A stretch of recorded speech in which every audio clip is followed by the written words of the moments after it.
Hi, Discovery.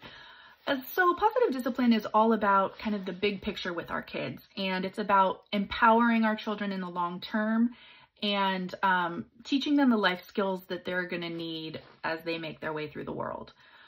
Our go-to is often to try and stuff the information that we have into our kids. So we want to tell them what they should be doing, why they should do it, how they should do it, right? We're lecturing and we're explaining.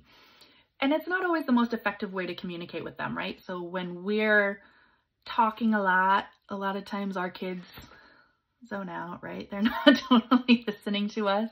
And also it's just never as powerful of a message when someone's telling you as opposed to you experiencing it for yourself. So one way that we can kind of help kids do their own thinking about a situation is by asking curiosity questions. So curiosity questions can be used in situations where you don't want to tell a child what to do, but rather you want to ask them what they think they should do, right? So some of the examples that the card says is in the mornings when you're trying to get ready for school, rather than saying, okay, it's time to eat breakfast, it's time to brush your teeth, go get your backpack. You can simply ask them, what do you need to do to get ready for school on time today, right? And let them kind of go through that mental exercise.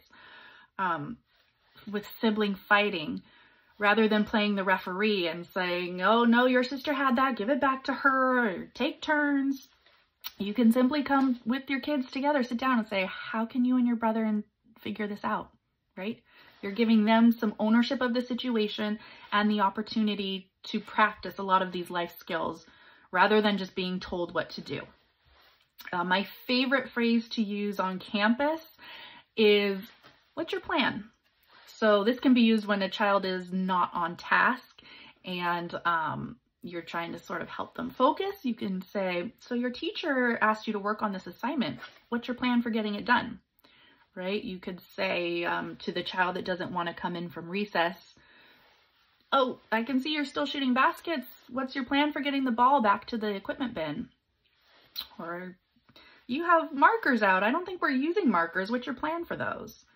Right? Just these kind of curiosity questions that get them thinking about their own behavior and thinking through what they should be doing themselves rather than being told.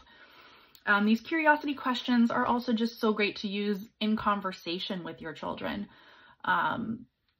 It's a way of just keeping ourselves open and judgment-free, criticism-free, and being curious about how they feel about situations, what they're thinking, and you know, helping them think things through, being kind of sounding boards. And that really helps us be safe people for them to come and talk to. And it's teaching them the life skills that they're going to need to work out their own problems. So this week, let's ask lots of curiosity questions.